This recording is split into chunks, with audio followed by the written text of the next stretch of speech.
So in my previous video, or was it second previous video, I talked about when coaches say things like, well, it shouldn't take longer than X amount of months to manifest something, and if it does, then it's a fail.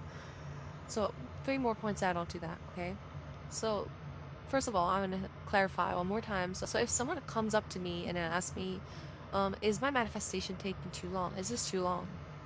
Well, then I would personally, right, ask that right back at you because whatever you say is the answer for you. So if you say, yeah, it's kind of taking a long time and I'm concerned about it, then that would be the case. But if you say, it's okay, it's not, it's not taking a long time, then that would also be the case. And again, like I say, time shouldn't even be on your mind, you know? Like, that's not even something you should be even thinking about, okay, if you're manifesting. And if that's occupying your thoughts constantly, then it kind of shows that you're identified with waiting 100%. So just let go of it.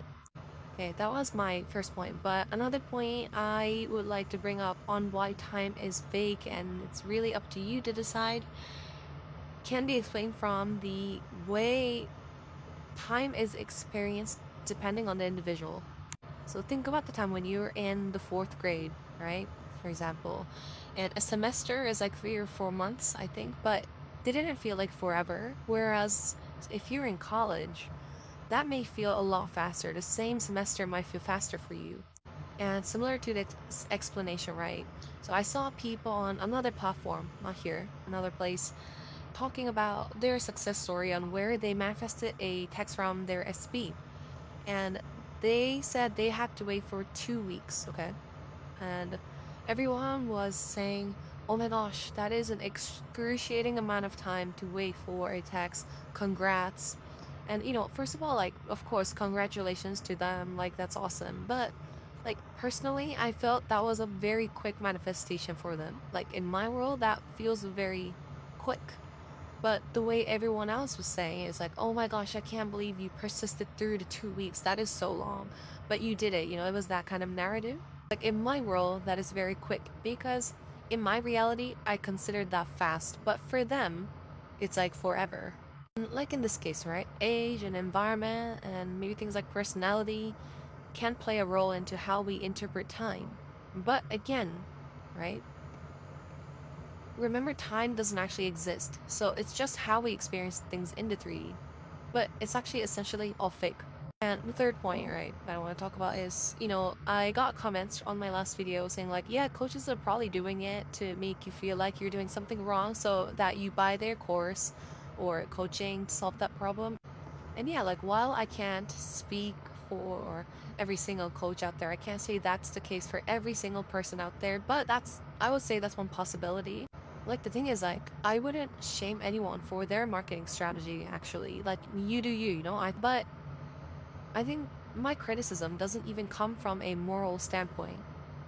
But it's just factually wrong to tell someone that if you cannot manifest within X amount of time, then they're failing. That's just straight up wrong. And another thing I can say with that is that maybe they're not actually shaming you. They're not trying to shame people for that, but they're just kind of like sharing the rule they imposed on themselves from the way they experience time. So it has actually nothing to do with you, like the viewers, right? Or anyone else besides them. Like I say, it's not a benchmark for anyone else, but often it comes off in a very like sort of shaming way, like, oh, if you can't manifest within X amount of months, because I always do, then you are failing. Maybe they're not intentionally trying to shame you, they're just sharing their personal experience on manifestation and how they kind of got the hang of it, and they're able to kind of see who they really are as a powerful source. So I wouldn't say everyone is intentionally trying to shame everyone, for not manifesting in a certain amount of time, but I'm just saying stop using other people's time frames to, determine whether your manifestation is working or not. Because like ask yourself, is it working fast? Is it working slow? You have the answer, right? Because whatever you say goes.